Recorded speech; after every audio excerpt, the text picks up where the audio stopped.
I should say I heard the previous speaker finish with something about how the next speaker is going to talk about the FDA. That's not the subject of my talk, as Vivek mentioned. This is going to be primarily about patents, as it says on the cover page. But then we're going to talk about copyrights a little bit at the end. Copyrights are probably more sensitive in the software realm than other technologies related to healthcare. So first, a couple of introductory slides. The roadmap from lab to launch. First, obviously, you need to work with your university, but you also, in order to commercialize and get your technologies out to the universe, you need to, in almost every situation. By the way, I should qualify everything I say with, I may slip sometimes and sound very hyperbolic, but when I do, that's the attorney caveat. Like everything I say, there's always an exception to it, but I may sound kind of extreme at times, and that probably means 99+% of the time it works that way, but there's always some exception. So with that said, you're going to need a company to work with to commercialize this outside of the university setting. When it comes to actually addressing coverage for your intellectual property, which is really the foundation for the company to get started, you would need to file a patent before talking with outsiders. If you publicly disclose your information, then you can jeopardize your rights in the United States and internationally. The United States is actually very forgiving with that, but many international jurisdictions give you no grace if you disclose publicly to anyone. So it's very important to file the application before you go talking to people and trying to start anything up. In most university settings, they want you to start with a provisional application, which is usually a less expensive way to kind of anchor your priority date for your concepts that you come up with. And it gives you 1 year to actually convert it into what's called a non-provisional application, which then would go through the examination process and hopefully mature into an issued patent. Provisional by itself will lapse after a year. And if you've not done anything further, it just dies on the vine, so to speak. It gets stuck in a warehouse, kept confidential by the government, but your priority date that was afforded to you by that provisional filing will be lost. So you would have to refile it, and hopefully you've not presented it publicly in the meantime. After that application's been filed, the next step is to go get your outside collaborators and form an entity. Within the university setting, I should say that first step, the provisional application, is almost always going to be filed by your university technology transfer office. So your interaction with them is going to kind of be the initial gatekeeping on whether or not you get a patent filed. And it's a nice validation step, because if you can't convince them the worth of your patent, then maybe you should reconsider what it is, whether it's commercial viability. And the other good side of that is that the provisional filing costs are going to be borne by the university. It's not a huge amount, but cash early is extremely precious for startup companies, especially pre-company formation. It would be coming out of your pocket anyway. The downside is the university is going to own that intellectual property, but you can get rights to it in some fashion. Also, when you start this entity and you start working with others, you want to have the others sign non-disclosure agreements as soon as possible, preferably before you even start talking to them. But usually people of value are going to want to hear a little bit about your pitch before they will sign the non-disclosure agreement. When you get to that stage, it's good to have kind of a high level discussion, so you're not giving away any of the meaty nuggets that you're actually putting in the patent application that are of value. You can talk about maybe the market problem and how you kind of generally try to address it, but not going into the details that would end up in the patent application. But then once they send NDAs, you can kind of divulge everything to them you want to. And the last bullet is what I kind of mentioned in the intervening between those two bullets, is that you also want to get an intellectual property option or license from the university for the patent application they filed that was your invention. I say option here. An option would be that you give them usually much less money than you would give them for a license, but the option preserves your right to get the license at a later date. So hypothetically, if they were going to charge you $10,000 for the license, maybe you pay $1,000 for the option, with the ability to buy the $10,000 license within 2 years. So you can lock in the terms. There's some certainty going forward that that you've got that IP waiting for you once you raise enough cash to go get it, as opposed to some degree of risk that the university perhaps licenses it out to somebody else in the meantime. When you're working with your company outside of university, in a perfect world, the university would release your IP to you, and any future IP you develop with the company would be owned by the company. But it's hit and miss. It depends on the particulars of your job within your university, the technology the company is working on, the individuals at the technology transfer office at your university, or whatever. By the way, these things obviously have numerous names. It could be the Office of Technology Consulting, or there's, I don't know, I've heard probably 10 different names, but the licensing office at your university who handles the patent prosecution. And there's some individuals I've interacted with at these that are very easygoing. And, I think at one point, I remember Jesuit universities had a policy not to file any patents. I think they've reversed course on that, but that was not part of their edict. So they tried to give the professors just rights to everything. Of course, they wouldn't file on your behalf either, though. So it was up to the professor to go take it and do what they want with it. So you get a big spectrum of behavior from the universities out there. But in a perfect world, they would release it. I've seen situations where doctors were working on things that seemed pretty close to their research at the university, but the university said, it's okay, that's far enough away for our comfort level. And I've seen other things where it's far away, seemingly, and the university has said no in those situations. So it just depends on the university's discretion on that. Be conscientious about not publishing the details of your intellectual property before the patent filing. It depends to some degree on how the submission is treated for the actual academic publication or journal publication that you're trying to publish your invention into. Those are generally regarded as confidential before the publication occurs. So the submission may be okay, but you need to get the patent application filed before the publication occurs. But that's not always guaranteed. And if it's not held confidentially at the time of submission, then you need to get the patent application filed before the submission of your publication to the journal itself. This, as I mentioned, the US is kind of forgetting with this, but it creates problems outside the United States if you publicly disclose this stuff. And do some patent searching yourself. The patent library is far more comprehensive than anything else I've seen. It doesn't guarantee that you're going to find your invention in there if it exists. It could be that it's not there. I've seen a situation where there's enough at stake that they hired searchers to look internationally, and they found the invention in an academic library in Russia, but it wasn't in any patents anywhere. So somebody had done it as like their PhD dissertation in the 1960s in Moscow, and they managed to find somebody who had actually done it. And that was prior because it was publicly available in this library. But it's a rare situation. Most of the time, there are lots of things in the patent database that you wouldn't see otherwise. There's tons of stuff in there that never got commercialized and was never published in academic journals. Not that you shouldn't also search academic journals and publications, anything you can get your hands on. But you should do searching beforehand to see what the prior art is like when you go to your technology transfer office. You can kind of come armed with prior art. I've heard some people say they've received guidance not to do searching. It's better to go in unknowing. I think that's a horrible advice. That's like driving with your eyes closed. So you don't take the blame if you drive into something. All right, let's also clear up what a patent right is. A lot of people are confused about this before they interact with the patent realm. Patents only allow you to prevent others from practicing the claimed invention. A lot of people think, well, if I patented something, that means I can do it. And that's the opposite of what the right is. The right only allows you to stop others. Here are some sample pages from a patent application. On the left is the cover page, and then there's a figure page next over, and the next one over is a part of the body of the specification. And on the far right are the claims. And I've just kind of done a bit of a close-up to one because the text is so small.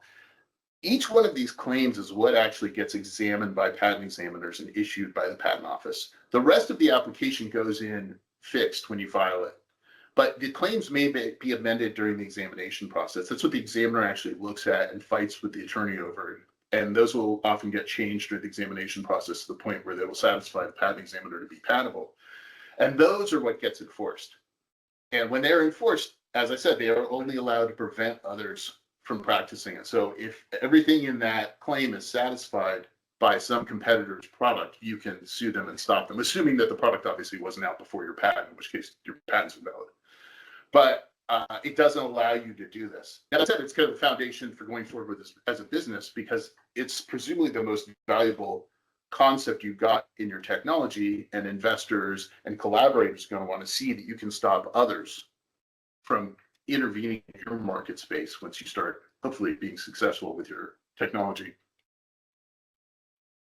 The patent strategy comes down to three main points.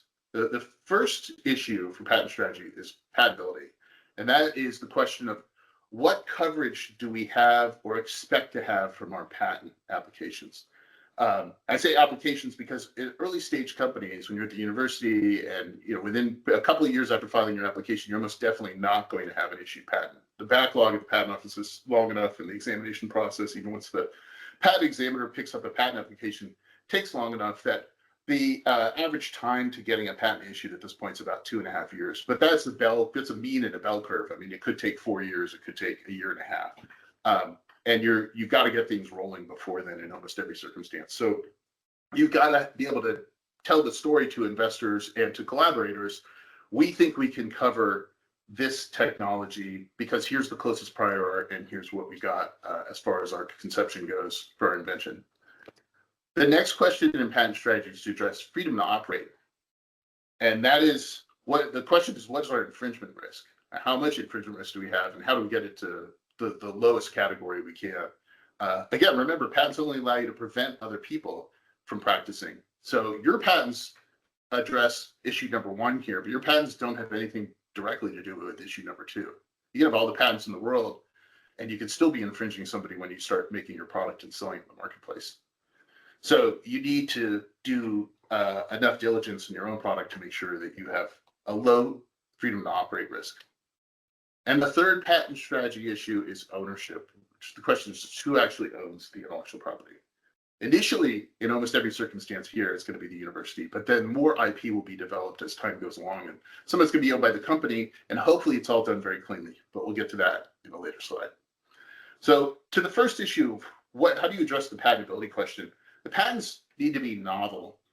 That means that your invention, as far as the combination of elements you're trying to claim in your patent, need to be unknown in that combination. So you're almost always going to be taking things that exist otherwise and modifying them in some way or combining them in some way that wasn't done beforehand.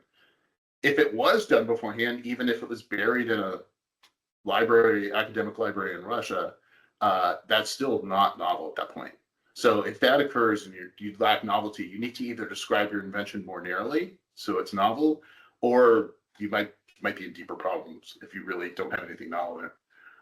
The second issue is once it's novel, it also needs to be non-obvious, which is that one having ordinary skill in the art would have not found it to be obvious. That means that the patent examiner, when they're reviewing the case, would not think to take multiple references and combine them together in a way that forms your invention as you've described it. That's obviously very subjective. At what point do you satisfy the examiner? What point do you clear this subjective hurdle? Because every invention, virtually every invention, is a combination of things that already existed. And so if they wanted to be obstinate, they could just keep combining references. And that happens a lot. I mean, you get some really difficult examiners, and you'll get examiners who will combine 5 or 6 different references, plucking out the one element that's missing that they need to form the recipe of your invention.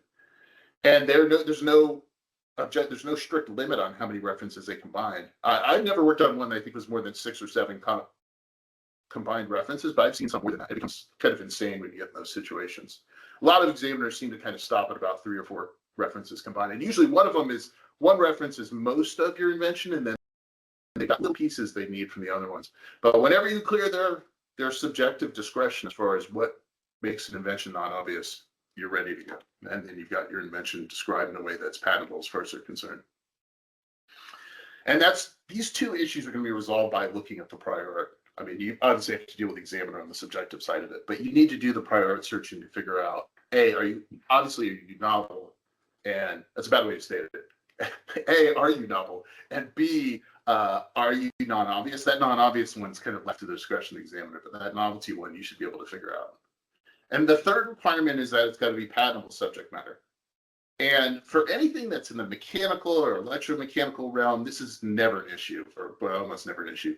For biotechnology technologies, there needs to be some connection to a result that it can create. And for software technologies, it can't just be abstract. And we'll get to that in a minute. Also, can't just be a discovery. If you were to, I don't know, hypothetically, like you come up with discover a new atom, or I don't know, something that already exists in nature otherwise. That in itself is not patentable. Now, how you use that may be patentable, or how you were able to synthesize something like that outside of nature, that may be patentable.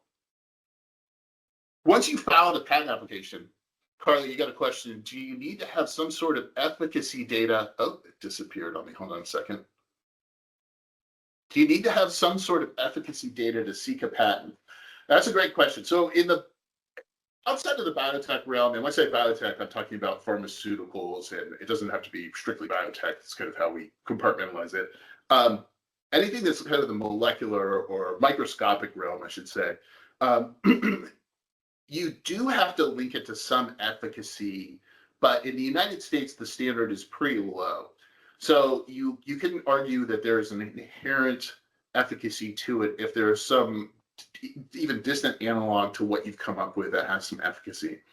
In other jurisdictions, like China comes to mind right away, you need the data to support that you can show some degree of efficacy. Now how statistically rigorous is that? It's a whole different, it's an hour conversation.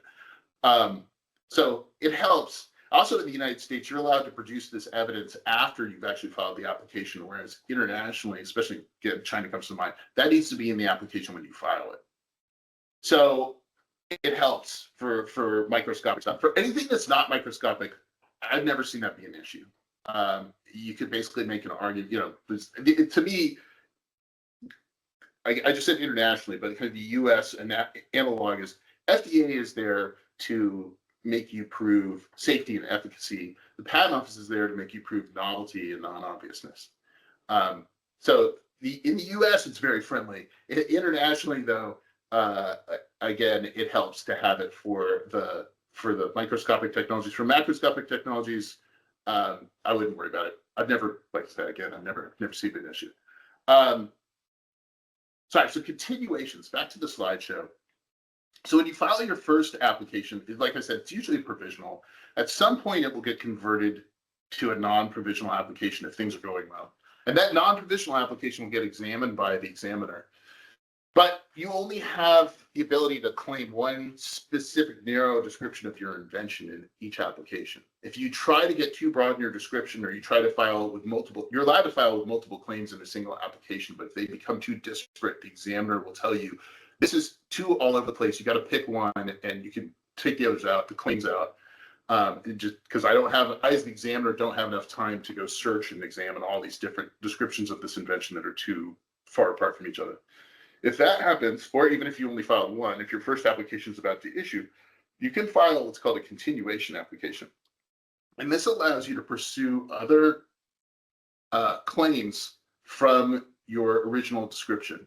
The continuations are like child applications. They just have to be filed before the parent issues. And once this first continuation is filed, you can use that to file additional continuations off of it. And it will have a copy and paste of your original description with a new set of claims. It receives the benefit of the parent's priority date. And the new claims have to be supported by the original disclosure. So the point is kind of like acting like you filed this original application at the time you filed the original, you filed the continuation at the time you filed the original application. It's just that it's beneficial for patent applicants who don't have tons of cash, because you don't want to file a whole bunch of applications and spend a bunch of your cash right away if you can help it. But you want to put everything in your disclosure that you can in your initial application, so you've got support for claims in the future that you don't necessarily know you need right now. There are some really useful strategic values you get out of this. One is, when startup companies are early, they often pivot before they actually commercialize. I see this a lot of times in successful companies. It takes, especially when you have to deal with regulatory delays and investors. I've seen a company that started off doing cardiac catheters and they ended up doing female health stuff. There's another one that was doing spinal procedures, and they ended up doing heart valve implants using the same material. So I mean, you get things that, yeah, this happened, and both those were successful companies. But the original intellectual property they filed described a lot of the fundamental concepts in the eventual product, but the original claims were tailored to the original products they thought they were going to make. So thanks to continuations, they were able to then file children and grandchildren cases that were able to take advantage of that original disclosure and write new claims that covered these pivoted devices that weren't originally directly conceived, even though they used the fundamental concepts that were come up with. Also, you may have next generation ideas that you, even if you include them in your original application, which you should, when you're filing your original application, it's very valuable to brainstorm about what made this technology lead us to, not just pivot wise, but what's the second generation? We want to put this in here now and capture this early priority date before competitors see it, and then they beat us to it, because at this point it's first to file for priority in the United States. So if even if you've invented it first, even if you conceive the idea first, if a competitor comes along and files before you do, they're going to be able to grab the rights to it, assuming they didn't steal the idea from you. But if they just saw what you're doing and they conceive it independently, even though you had the idea first, if you didn't include it in that original disclosure, you've now surrendered the rights to your competitor. So you want to include all of these in the description. So as you file child and grandchild applications and great-grandchild applications, I mean, these valuable portfolios will continue to live through through descendant applications.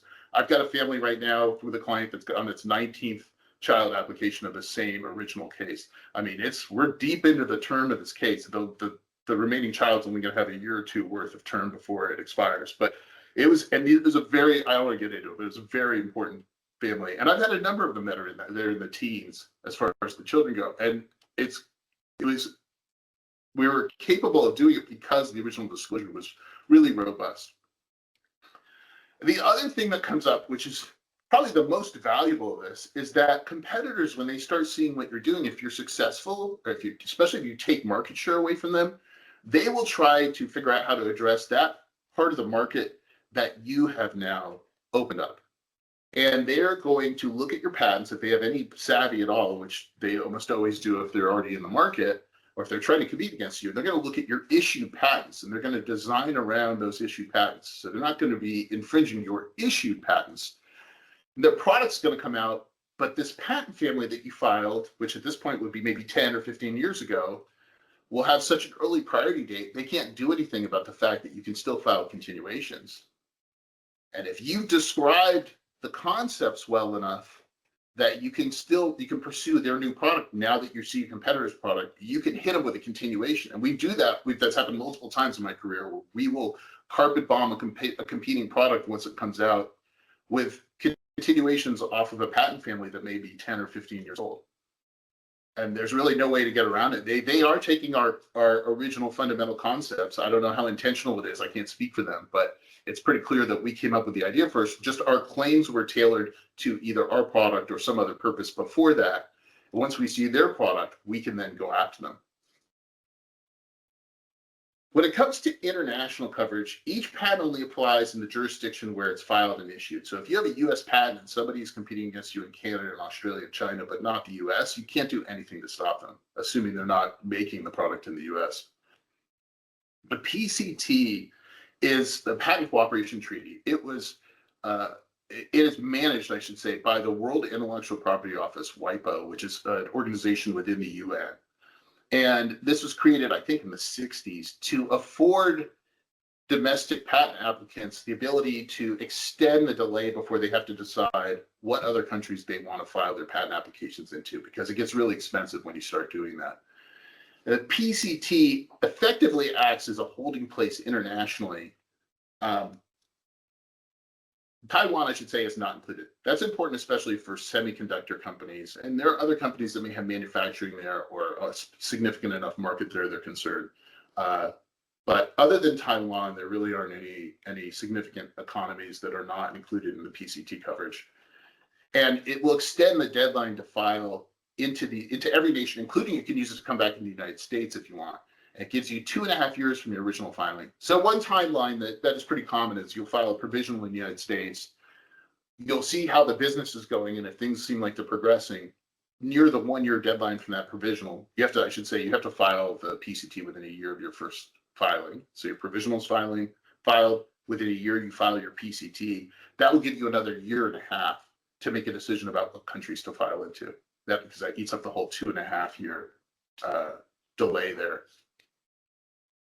And the PCT, much like a US provisional application, it does not by itself issue into a patent. It just holds your spot. When that 2.5 years runs out, or anytime before then, if you want to do it earlier, you need to decide what national phase applications you want to file.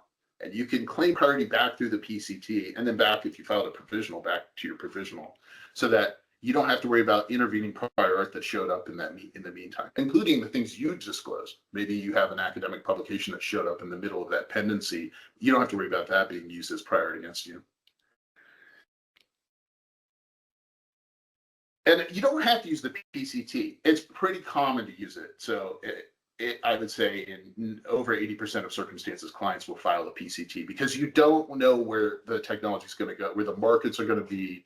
And you almost always at this point have some international need for patent coverage. When I was junior in my career, it was the big three, but now it's the big four jurisdictions. The US, Europe, Japan, and China are all pretty critical places to at least preserve your rights. Even if you don't file in them, you don't know that at the time that you start with a provisional, and the time the PCT is due to be converted, there's still a lot of uncertainty. By the time that 2.5 year deadline comes up, though, you really need to be ready to spend some cash and decide what countries you want to go into. As I mentioned, expenses start to skyrocket at that point, but you start to go internationally. And the laws vary also. Each one of these patents, once you file it into the individual countries, will get examined by that national patent office. The PCT does a very soft examination that's not binding. But once you start filing into China and the US and Europe and Japan and anywhere else you want to go, each one of them have their own national patent offices that will then examine the patent application. And you will very likely get different claims at issue out of each national patent office. You get slightly different claim scope in each country. And you may want to keep each one of those families alive in every country, kind of for the same strategic reasons I mentioned, keeping US continuations alive. Lots of costs, all downstream, but it's easier to, I should say, you don't even have the ability to file something after the deadline's passed, but you can cull them if necessary. So if you file them in a bunch of countries and then you say, this really wasn't as valuable a technology as we thought, or maybe, Japan really has no market for this after all, or we just don't have money to keep it alive everywhere. You can then start to drop patents as necessary as time goes on, but you can't file them after the fact. If you realize, oh, this is way bigger than we thought, and we don't have any coverage in China, and we should have filed there, it's too late. Patent term. The patents last for 20 years from the earliest priority date. The provisional applications don't count against that 20-year term. But as I mentioned, we have a lot of these patents that will create families that branch off of them that become very valuable. But as you're filing these continuations and these continuations of continuations and so forth, each one that's filed has less remaining term. So that's the trade-off. The continuations all get this early priority date. But if you're 15 years into the family's life, the continuations you're filing only get those last few years, because that 20-year clock is going to kill all of those patents at the same time, with a couple of exceptions we'll get to in a minute, but that's it. Vivek asked, if our system continuously updates its predictive models based on incoming user data, how do we draft claims that effectively cover this dynamic iterative learning process without being rejected for overbreadth? Our system, I need to read that one twice. If our system continuously updates its predictive models based on incoming user, are you saying this is an inventive idea you have, or are you talking about this as a function of the patent office? One of the things that the mHealth community struggles with, we work with recursive self-improving algorithms. And these are constantly being updated with new input from participants. So how does one protect that? Because the issue of how do you actually protect very specific algorithms that do these just-in-time adaptive interventions, that behavioral interventions we work with. Yeah, well, the algorithm itself you would try to cover as far as its changes over time. You would presumably try to claim it in a way that it is a recursive improving algorithm. When you actually see a concrete version of it, if it somehow is changed beyond how you've initially described it, you could at that point presumably try to file a new. I assume you're talking about a situation where it was an unforeseen change to the algorithm that it created itself. Is that correct? Not really. So part of what digital health does and what our scholars work with is developing, for example, behavioral interventions where they get nudgers through their app. But the more you learn about a person, the better the algorithm gets. They we kind of use reinforcement learning for that, for example. Right. So it's part of, we have a, we know directionally where this may be going, but the more data that comes in, the better the algorithm, the reinforcement learning, both very specifically to a person, but also globally to the strata of patients we are going after. So basically, going in, you have this novel algorithm, but coming out, say 3 years down the road with, say, 100,000 patients, you may end up with a more evolved type of algorithms. How do you protect both ends of that spectrum? Yeah, well, the initial stuff you describe it as we just discussed. You can describe it to the extent that you've got it built at this time. If there is a change at the end and it's operating in a different way, I guess it's a matter of figuring out whether it's sufficiently novel or not. It goes back to the fundamental patentability issues I brought up. Needs to be novel and non-obvious. So you mentioned in your question about overbreadth.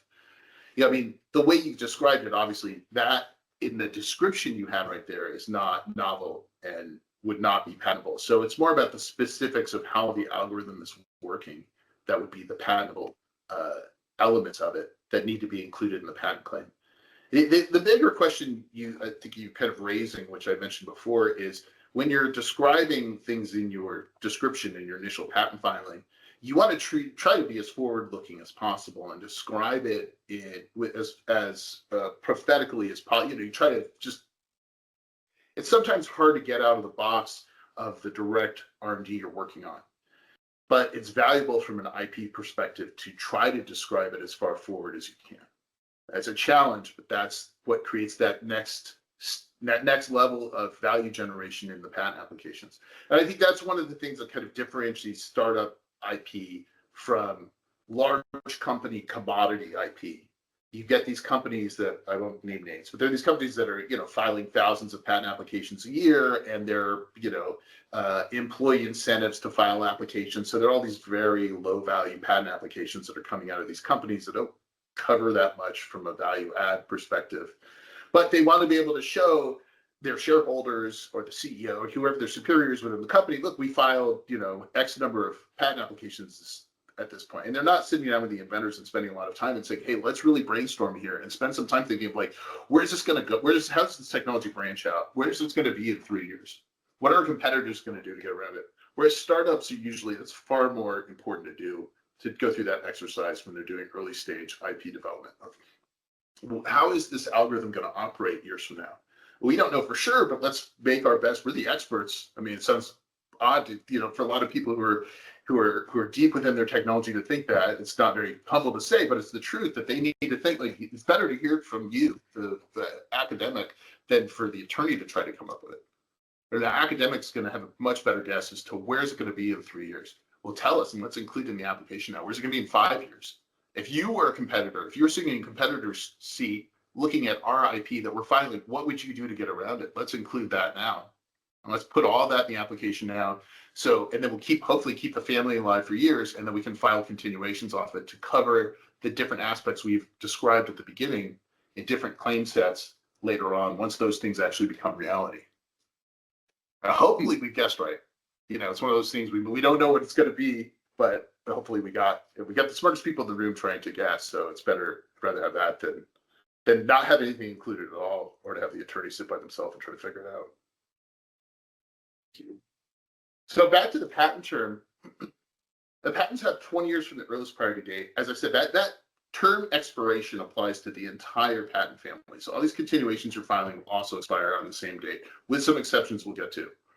And the provisional application does not count against it. Provisionals are valuable in that way as well. Not only are they less expensive usually to file initially, but they kind of give you a free year of extra patent term. And you're almost definitely going to still be involved in R&D. And, even if it's something that doesn't require any regulatory approval, it's probably going to take you a year to get on the market anyway. So provisionals are great in that way. The Patent and Trademark Office can adjust the term up to 5 years for delays that occur at the Patent Office. And this is variable. Some patents have these extensions and some do not.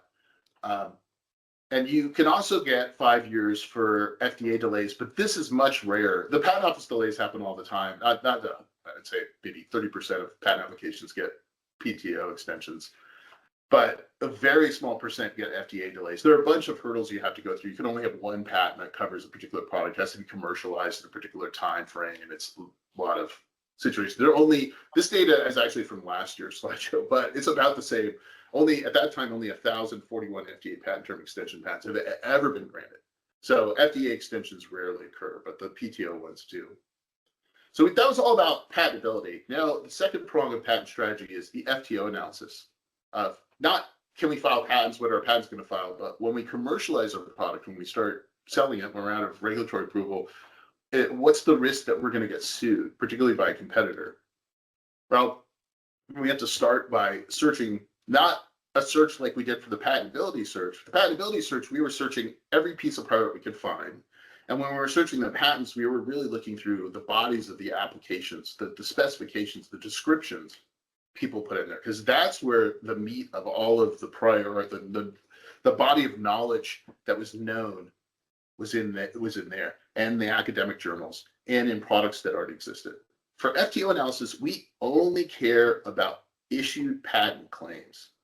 So even though there's an overlap in the documents we're looking at least it's partial overlap, looking at the issued patents, we only care about their claims because they can't enforce patents that haven't issued, and they can't enforce any part of the description that's not the actual claims. You want to filter the results, particularly from your search, filter results to people who are entities who would actually pursue infringement against you. I've had a situation where we found an FTO patent that we were concerned about, but it was owned by a cigarette company, and we were doing female health technology. So we were never going to show up on the radar. And I think I come back around to the story in a minute, but it was an issue that we just disregarded in the end. And when you're actually reviewing these claims, there's a two-step process. A lot of people will review the claim initially, and they will kind of put their own interpretation from their mind onto the claim. But in fact, claim construction itself is a legal exercise where you've got to go through and figure out what each word means. And now you don't want to spend too much time on this, I understand, because it's good if just you've got other things to do. But keep in mind that there are two things that can change what you would typically understand the definition of a word to mean. One is the applicant could be their own lexicographer. So for example, if I'm sure there's somebody on a video chat that knows this better than I do, but let's say hypothetically that the blue light is the wavelengths from 400 to 500 nanometers. But the applicant has put in their patent application that blue light is 600 to 700 nanometers, which maybe nobody reasonably would consider that blue. But because they did that, if the word blue appears in the claims, it's going to be 600 to 700 nanometer light. So you could read the claim and think we don't use blue light, not a problem. But if you haven't gone through and done a claim chart and looked at every single word and see if it appears in their specification, you might be missing the fact that you are actually using the same light that they are trying to claim, even though the word blue wouldn't ordinarily trigger you to have any concern. The other thing that alters the claims, the claim interpretation, is the file history. That is the correspondence between the applicant, or usually their attorney on their behalf, and the patent examiner. So if the applicant needs to amend their claims during the examination process to get around prior art, or if they make arguments to the patent examiner during the examination process, those things can further change the scope of the words that are used in the claim. So it takes a little homework, but if you're reviewing it on your own, you obviously want to get an attorney involved at this point, but I understand cost is a concern. So if you're ever doing your own FTO analysis and you're reading the claims, if there's a claim you could easily dismiss because most of it just does not look like anything you're working on, that's fine. But when you get them that are close to you, I would not discard them just because there are a few words that you read that you're not doing. If it's close, it's worth putting aside and having an attorney actually dig into it. Once you're done constructing the claim and understanding its correct definition according to the law, then at that point you compare it to the commercialized product. So this would not be comparison to what you're trying to patent on your own. When you're trying to patent on your own, are concepts that you're describing with words. The freedom to operate analysis is trying to look at your competitors' patents and map them onto the product you're actually going to sell. There are different types of infringement and the requirements for them. So the first and the most obvious one is direct patent infringement. That's when a product satisfies an entire claim of an issued patent. The exception for that is for surgical methods. So doctors are exempt from patent infringement by practicing surgical methods that are patented. Now, that doesn't mean everybody's off the hook, and we'll get to that in a minute, but the doctors themselves can't be sued for patent infringement. There's contributory infringement. There are three types of infringement, I should say. Direct is the first, contributory is the second. Contributory infringement is when you're not necessarily satisfying the entire claim, but an accused product or method satisfies a material component of the claim, and that the product or method is not a staple with non-infringing uses, and that the manufacturer knows that it will be used to make the infringing product. So the standard example for this is if there is a claim that covers a printer with a printer cartridge, and there are details in the claim in such a way that the printer and the printer cartridge interact only with each other and really aren't usable for other printers and printer cartridges. And you've decided to make a copycat printer cartridge, and you argue we're not satisfying the claim because the claim also requires a printer. But you know you're only selling these printer cartridges to people who own those printers. You're a contributory infringer because there's no other reasonable use for that printer cartridge, and it's a material component of the claim. It's half the claim, and you also knew that you're selling it to people who own that printer as a kind of a knockoff cartridge for that printer. And the third type of infringement is inducement of infringement. And this goes back to what I was saying about the doctors not being able to be sued for infringement. The doctors aren't sued, but if you put in your instructions for use for a medical device or a drug or anything else that it is to be used in a way that infringes, and you know that it's going to infringe, and then the doctor uses it in a way that infringes, then you can be sued. Even though you could say the patent only covers a method, the patent actually doesn't cover the apparatus that we're selling. And we never practice the method, only the doctor is practicing the method. That's not a way to get out of it. The doctor gets out of it, but you or your company, I should say, will still be held liable for infringement in that situation because you've induced the doctor to infringe. You instructed them. Now, if a doctor uses something off-label, that's not, if you're the manufacturer of the device, that's not your concern. When it comes to risk management, once you've identified these risks, if you find yourself in a position where your commercialized product is still a high risk, has a high risk of infringement, or even a medium risk of infringement, you want to try to mitigate it first, obviously. If you can design around, that's the easiest and usually the cheapest and best solution. And designing around doesn't mean you're adding more stuff to your product. It means you're removing components of your product that would read onto the claim. Because if your product reads on your competitor's claim, that's all it takes. If you keep adding stuff to it, you're still reading on your competitor's claim. You want to take something out of your product that's one of the words from your competitor's claim. So you can say, we're not disagreeing that you could read most of the claim on our product, but we're missing that steel bar that's supposed to come off the left side. We don't have that. We have a bunch of other stuff too, but we don't have a steel bar. You got to remove something, pull something out to design around. If in appropriate situations, you could consider licensing. That kind of addresses the initial situation that if you're inventing something at the university, you want to license from early on. But if you find yourself in a situation where you've presumably got that squared away and you find a competitor or maybe some other university has a patent that you're concerned with, you may find yourself in a situation where you're tempted to license. I would say be very judicious about that before you approach them. Universities are obviously more willing to do this, and if you've got to do it, you want to do it as early as possible because the more money you've got going on in your company, the more funding you have, the more that's at stake, the more you've worked on this, the more expensive the license is going to be. But if it's a competitor, I would just not. It's just not a real situation for a competitor. You're just getting on the radar. Even if you try to do this to a straw man, you're going to create problems for yourself. And there's also a situation where there's an exemption from infringement during regulatory testing.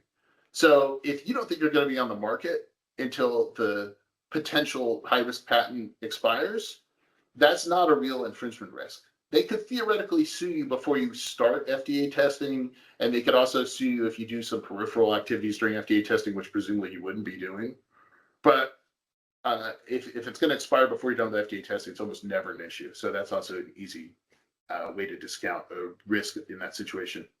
There are some situations also where you have acceptable risk. There might be de minimis damages. Maybe it's such a small, maybe the infringing element of your product is such a very small part of your product. It's something that you don't really even care if they sue you because the damages on it would be so low. It probably would be more expensive for them to sue, and even if they did and won, it'd be not a big problem. It'd be more expensive for you to change the design. If the party that holds the infringement risk, in my example of the cigarette manufacturer who had this patent that we had a potential risk issue with, you may just dismiss that, and we did. And that company that I'm referring to that had that issue with the cigarette manufacturer, they have actually already got bought before COVID. And to my knowledge, that's never become an issue. The cigarette manufacturer never came to them and threatened them. Patent infringement is really expensive. And there's, even if you have a slam dunk case, the standard line is there's an 80% chance of success.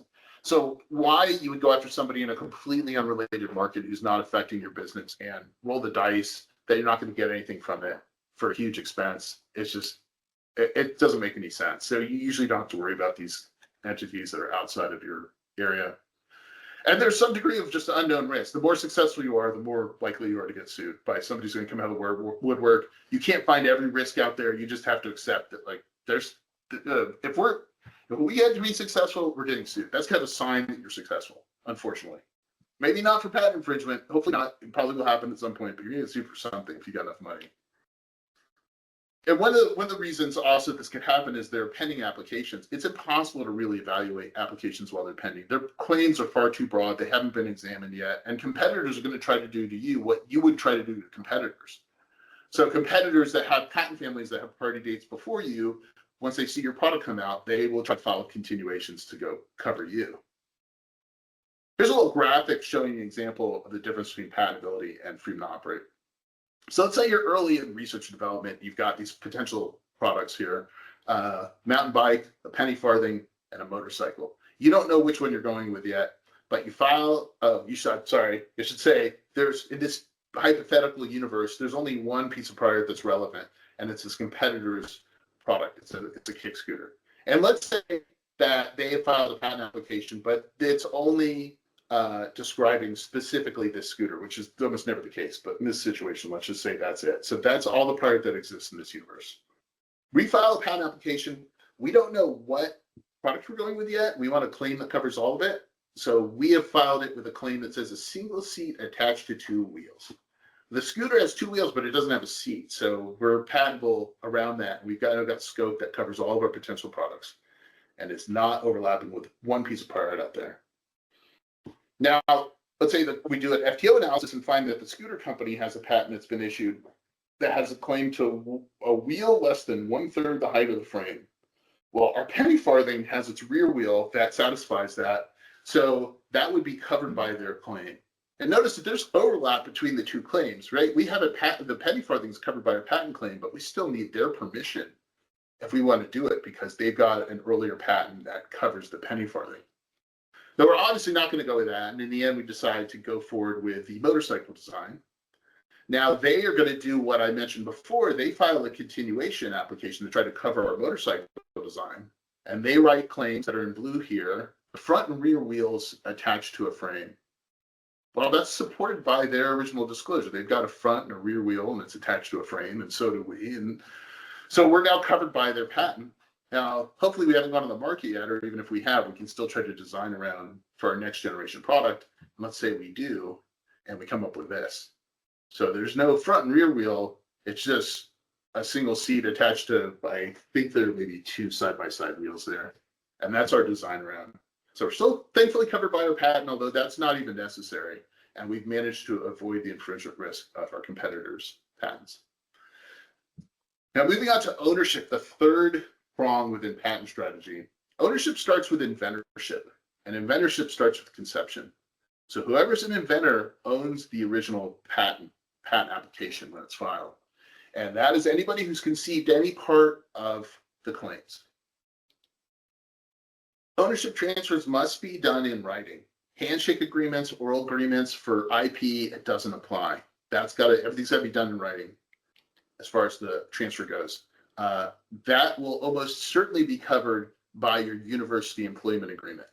University employment agreements at this point almost entirely cover IP ownership of the university by anything you're working at the university. If you're at a company, if you're involved with the company directly enough to deal with this, make sure that everyone signs assignment terms. That's almost always going to be in their employment agreements also, but you're going to be dealing almost definitely with contractors and consultants, and make sure that that's included in those agreements. The most challenging part of this is the earliest stage, which you are also almost definitely going to be involved with, where everything is very chaotic and there are a lot of people kind of working on stuff. Nobody wants to take the time to like paper everything correctly. And that's the issue. And then somebody gets greedy, and if it looks like the thing's going to be successful, somebody didn't sign the assignment before they came up with a part of the idea that's going to be used in the commercial product. And then there's a fight, and you got to deal with that person. Hopefully everybody gets along well, but people get along great when there's nothing at stake. And then everybody starts to, a little bit of greed sneaks in there once you start to see some success on the horizon. State law limits how much IP employers can get. It's usually not a problem at this point, but back in the day, you get some employers that would just have some IP terms in their employment agreements that were like, we get all your IP. The state laws limit that. So it's only the current or foreseeable business of the business that you're working for, whether it's university or whether it's the company. And that's true even if you're on your resources. If you're doing the work at home on your own computer, even if it's related to your research at the university, it's almost definitely going to be owned by the university still in that situation.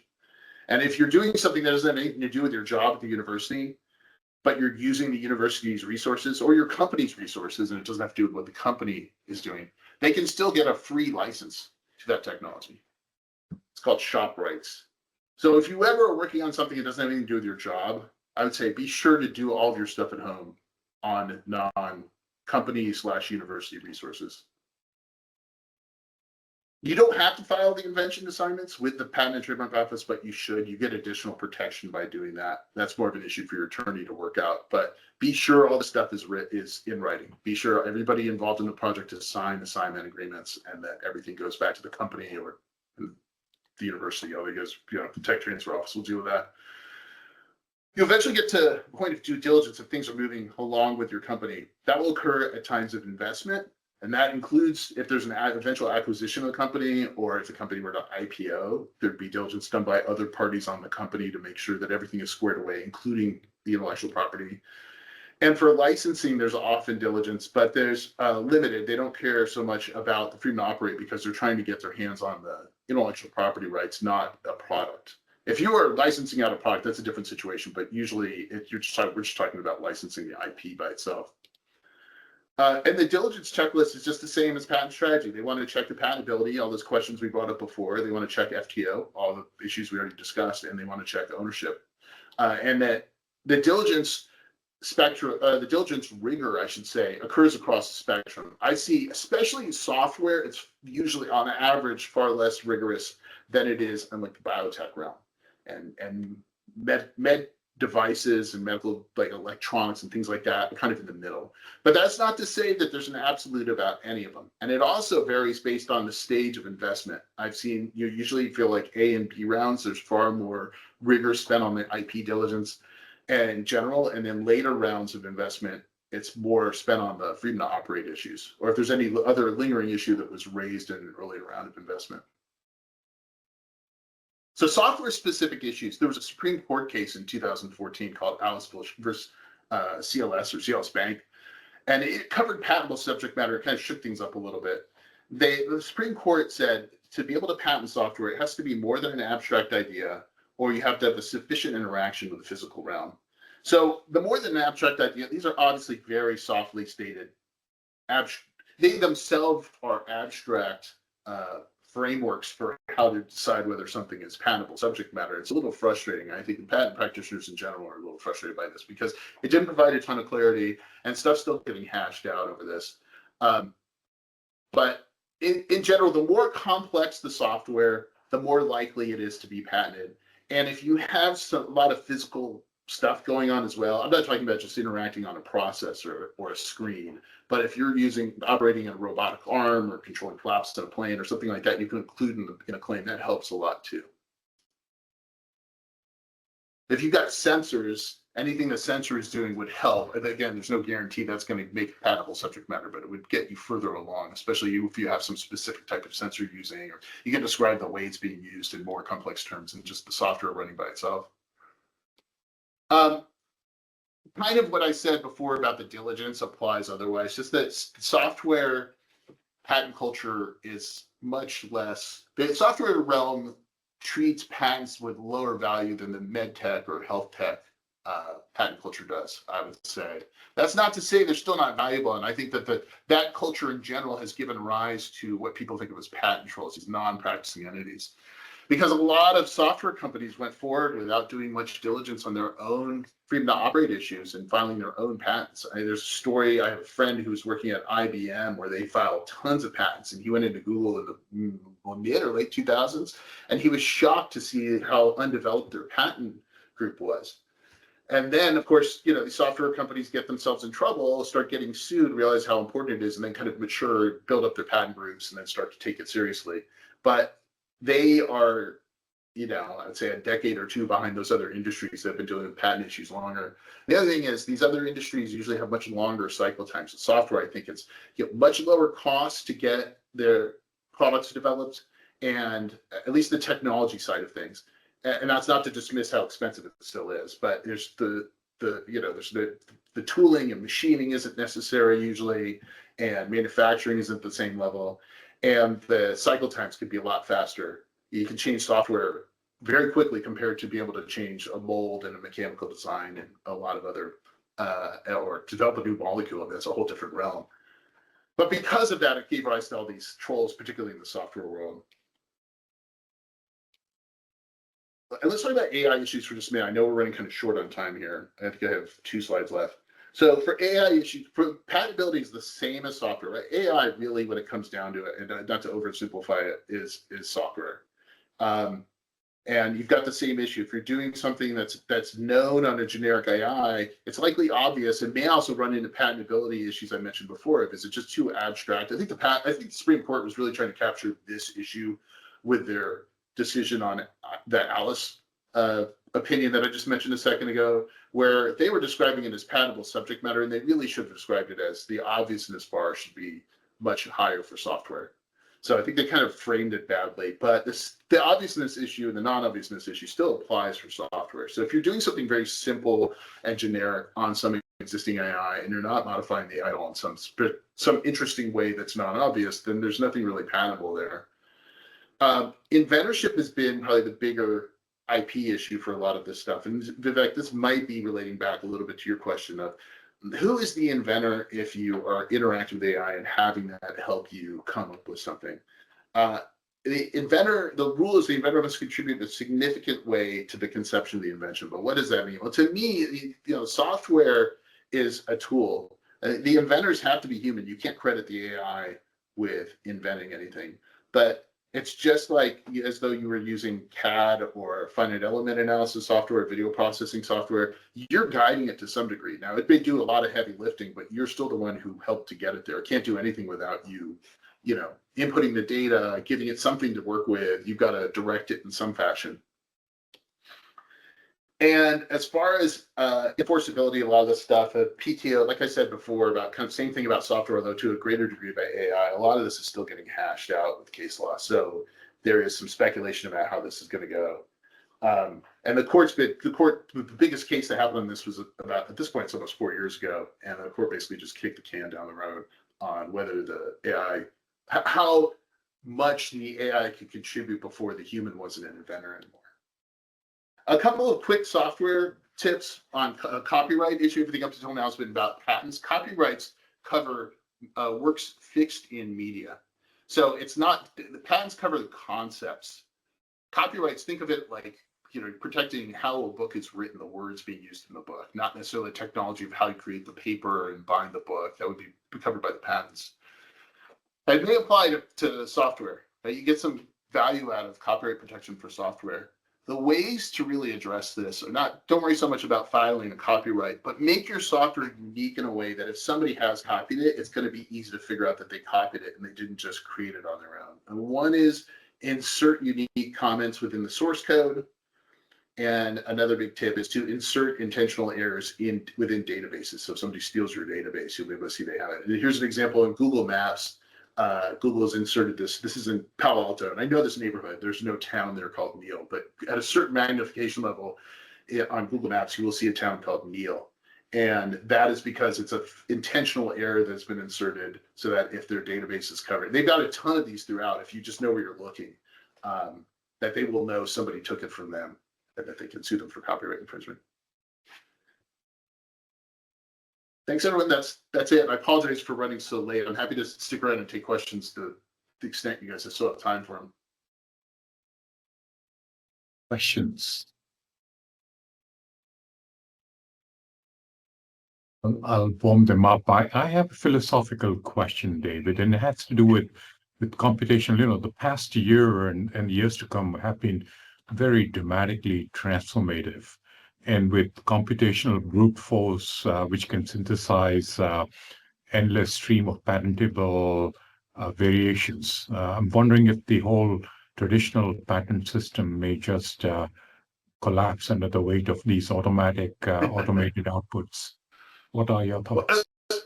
That's a good question. I think there are a couple of things preventing that from happening. One is there's a cost to filing a patent application. So it's not, the software can spit out all kinds of, you can have AI produce infinite variations, like the thing about the monkeys on the keyboards. Have enough monkeys on enough keyboards, they're going to produce Shakespeare.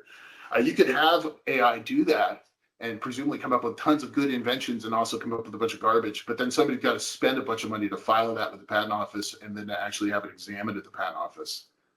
So I don't think that's really a material problem. And a bit of an analogy to that is that back when gene sequencing became more prevalent, a lot of people were trying to file patents on a bunch of different sequences without knowing what they did.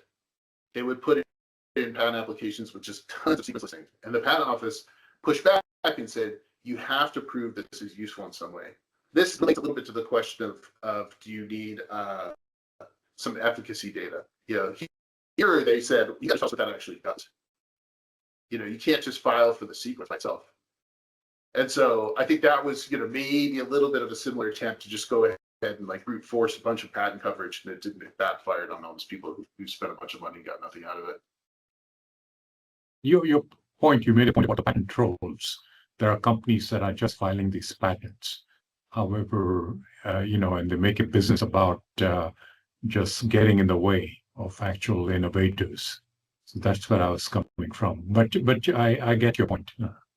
Well, I've had some, so I should say I don't represent a single patent troll, but I've had interactions with them. And from my perspective, I think it's framed very unfairly by the public because I've been on the side where we have tried to get licenses from companies that were almost definitely infringing our technology. And big companies realize that it's very expensive to enforce a patent, and they will stonewall and try to just win by word attrition. And if you're a small company or a solo inventor, you don't have the resources to do any of that. You're kind of stuck. Even if you get a contingency litigator, the thing most people don't understand is that you've got these large expenses outside of the attorneys themselves that have to be paid for. Patent litigation can easily cost $10 million, of which maybe $3 million is outside cost, not even related to the attorney. The attorney's not going to, they may give you their time for free, but they're not going to give you $3 million in cash. And so then you've got to go get a litigation financier to step in, and they've got limited resources on who they want to deploy their money to. And so it creates a big hurdle for people to enforce. And big companies know that, and they stonewall. And patent trolls have stepped into that gap. And patent trolls are often patent litigators who will do it and provide the funds out of their own pocket to cover those outside expenses. And they only go forward, what I've seen, when they think there's a reasonable likelihood of success. So they're not, you could get, if you go into litigation frivolously, the court can force you to pay the other party's court fees and attorney's fees. So these litigators are not just trying to sue everyone for the sake of suing everyone. They have limited time, and they don't want to get stuck having to pay somebody else's attorney fees. And so more often than not, from what I've seen, they are actually surprisingly reasonable. They've tried to threaten some of our clients, and we've come back to them and done the analysis and said we don't think there's an issue here. And they said, we think you're right. Thank you. And they just went away. And I think that they probably get their hands on the IP. Usually, it's some solo inventor IP or some company that went in a business's IP, and then they will find who the primary targets are and presumably try to shoot threat letters out to anybody else who they think might send money. And if you get one of those other letters, you may think you're just getting harassed, but they're just trying to monetize their investment. And so, I don't have the same negative feelings about them after having gotten stonewalled by big companies. And my clients didn't do anything. We got stonewalled. We just went away because clients were like, I don't want to spend the time or the money dealing with this. And I even offered them, like, we could try to talk to these trolls, and they had such a bad impression of them just from the public, the media publicly, that they said they didn't want to get involved. They thought they were the bad guys. And I was like, I think these guys are actually serving a purpose. I mean, they exist for a reason, and they're not ambulance chasers. Perfect. Let's ask the scholars. David, any questions for David? This will all come to you as you go up in the innovation ladder. Maybe that's why I'm asking all the questions. Any questions from the scholars?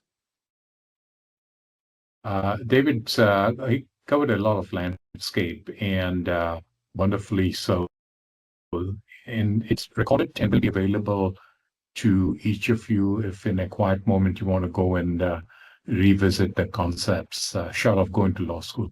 David, thank you again. Phenomenal job.